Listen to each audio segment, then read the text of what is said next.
আজকের ভিডিওতে আলোচনা করব মাধ্যমিক টেস্ট পেপার পেজে 393 12 দাগের 1 নম্বরটি নিয়ে আলোচনা করব। একটি সমকোণী ত্রিভুজের সূক্ষ্মকোণ দুটির অন্তর π/5 হলে ষষ্ঠীর পদ্ধতি এই কোণ দুটির মান কত হবে। এখানে লিখতে হবে কোণ দুটি ধরি এ বি।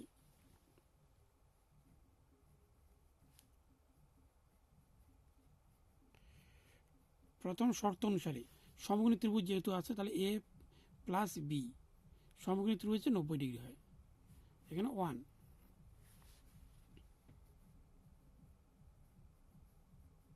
দ্বিতীয় শর্ত অনুসারে এখানে হচ্ছে অন্তর মানে বিয়োগ এ মাইনাস বি ইকুয়াল π/5, এখানে 180 ডিগ্রি আর নিচে হবে 5, এখানে কাটলে হবে, দেখে দিচ্ছি এখানে 3 × 5 = 15, 15 × 18, 5 × 6 = 30, ইকুয়াল হচ্ছে 36 ডিগ্রি। এটা হচ্ছে 2 নং।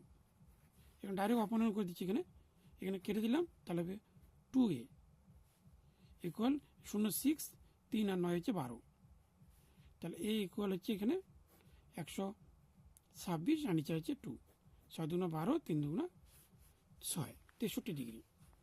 তাহলে এ ইকুয়াল হচ্ছে 63 ডিগ্রি। এবার 1 নং সমীকরণে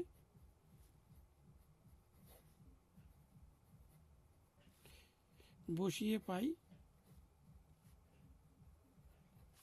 1 নং সমীকরণ হচ্ছে A plus B equal 90 degree, A হচ্ছে 63 degree, plus B equal 90 degree,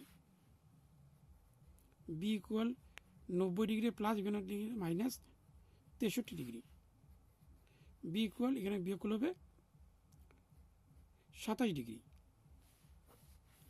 তাহলে হচ্ছে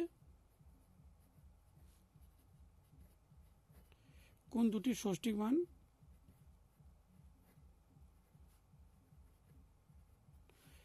এখানে হবে, একটি হবে 63 ডিগ্রি আর একটি হবে 27 ডিগ্রি।